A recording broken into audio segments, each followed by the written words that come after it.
करीबन रात की 2 बजे अपने घर आया तो उसे लगा था कि उसकी पत्नी रूही तो अब तक सो गई होगी, इसलिए वो बड़े ही आराम से अपने कमरे में जाने लगा। लेकिन उसने देखा कि उसके कमरे की लाइट जल रही थी और अंदर से कुछ आवाज़ें आ रही थी। रजत चौंक गया। वो जानता था कि रूही हमेशा जल्दी सो जाती थी, लेकिन जब आज वो घर से बाहर था तो अब उसकी पत्नी जाग रही थी। ये बात रजत के लिए बहुत अजीब थी। कमरे में जाने की बजाय रजत बाहर की ही खड़ा हो गया और चुपकर आवाज़ें सुनने लगा। उसे अंदर से एक आदमी की आवाज़ आई। आदमी की आवाज़ सुनकर रजत हैरान हो गया। उसने चुपके से खिड़की से झांक कर देखा कि आखिर उसकी पत्नी के साथ इतनी रात गए कौन आदमी था। अंदर जाकर देखा तो वो आदमी और कोई नहीं बल्कि रजत के पिता ही थे। इतनी रात गए पिताजी रूही के साथ क्या कर रहे हैं? आखिर दोनों में ऐसी क्या खिचड़ी पक रही हैं कि उन्हें इतनी रात गए इस तरह छुपकर एक दूसरे से बात करनी पड़ रही हैं। रजत ने सोचा, बहू मैं तुम्हें कभी नहीं छोड़ सकता, चाहे तुम जो भी कर लो, लेकिन मैं तुम्हें नहीं छोड़ूंगा। ये बात जब रजत के कानों में पड़ी तब वो अपने कानों पर यकीन नहीं कर पा रहा था। उसे समझ ही नहीं आ रहा था कि आखिर उसके पिता और उसकी पत्नी में चल क्या रहा था। बात जानने के लिए रजत वहीं चुपकर खड़ा हो गया। आगे जो उसने सुना वो सुनकर तो उसके तोते उड़ गए।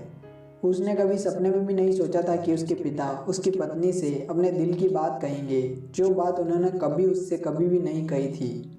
वही बातें जब वो इतना खुलकर इसी तरह रूही के सामने कह रहे थे तो ये नज़ारा देखकर रजत का दिल बैठ गया। रजत के पिता रूही को बार बार एक ही बात कह रहे थे कि बहू मैं तुम्हें कभी नहीं छोड़ सकता।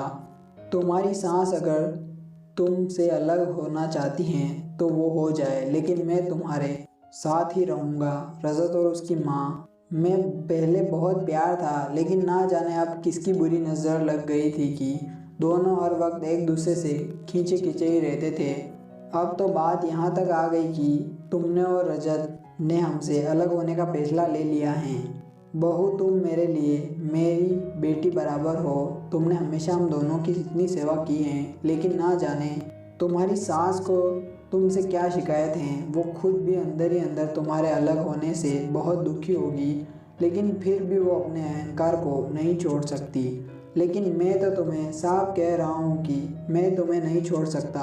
यदि तुम दोनों ये घर छोड़कर जाने का फैसला लोगे तो मैं भी तुम्हारे साथ ही जाऊँगा। थोड़े वक्त बाद शायद रजत की माँ को भी अक्ल आ जाए और वो भी ठीक हो जाए। ससुर जी बहुत ही भावुक स्वर में अपनी बहू को घर से अलग होने से रोक रहे थे।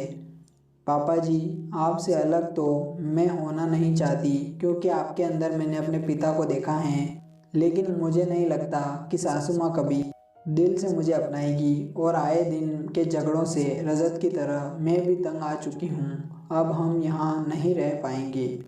मैं तो फिर भी मान जाऊंगी, लेकिन रजत अब नहीं मानेंगे। रूही ने सर झुकाकर बड़े ही उदास स्वर में अपने ससुर के को जवाब दिया। बाहर खड़ा रजत ये सारी बातें सुनकर बुरी तरह दिल